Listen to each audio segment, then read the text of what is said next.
কেন বালিশ বাঁধা রানীর মাথায় অস্ত্র প্রহর কেন বালিশ বাঁধা পাউরুটিতে পেরেক ঠোকে কেন রানীর দাদা ও ভাই কেন রানীর দাদা ও ভাই কেন রানীর দাদা কেন সেথায় সর্দি হলে ডিগবাজি খাইলো কে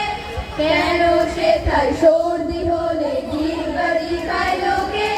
জ্যোৎস্না রাতে সবাই কেন আলতা মাখায় চোখে ও ভাই আলতা মাখায় চোখে ও ভাই আলতা মাখায় চোখে